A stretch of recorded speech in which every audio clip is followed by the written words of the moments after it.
space, with a bit of technical assistance from the crew. So, here we go. First, an axis for health, life expectancy, from 25 years to 75 years. And down here, an axis for wealth, income per person, $400, $4,000, and $40,000. So down here is poor and sick, and up here is rich and healthy.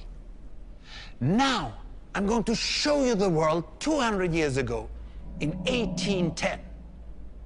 Here come all the countries. Europe brown, Asia red, Middle East green, Africa south of Sahara blue, and the Americas yellow. And the size of the country bubbles show the size of the population. And in 1810, it was pretty crowded down there, wasn't it? All countries were sick and poor. Life expectancy were below 40 in all countries. And only UK and the Netherlands were slightly better off, but not much. And now, why start the world? The Industrial Revolution makes countries in Europe and elsewhere move away from the rest. But the colonized countries in Asia and Africa, they are stuck down there. And eventually, the Western countries get healthier and healthier.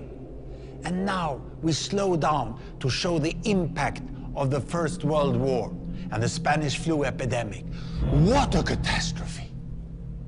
And now I speed up through the 1920s and the 1930s. And in spite of the Great Depression, Western countries forge on towards greater wealth and health. Japan and some others try to follow, but most countries stay down here.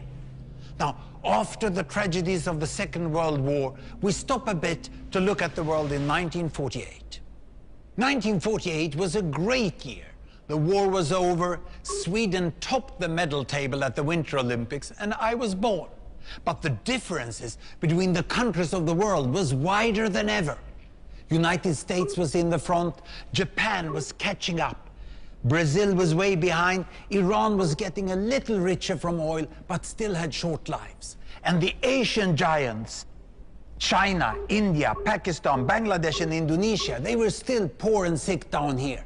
But look what is about to happen. Here we go again.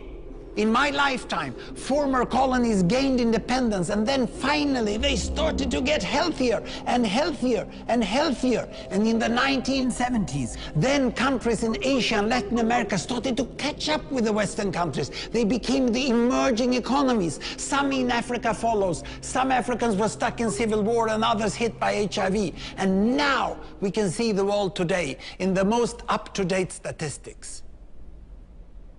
Most people today live in the middle, but there are huge differences at the same time between the best of countries and the worst of countries. And there are also huge inequalities within countries. These bubbles show country averages, but I can split them. Take China, I can split it into provinces. There goes Shanghai. It has the same wealth and health as Italy today. And there is the poor inland province Guizhou. It is like Pakistan. And if I split it further, the rural parts are like Ghana in Africa.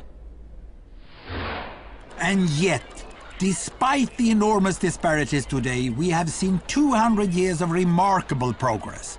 That huge historical gap between the West and the rest is now closing. We have become an entirely new converging world.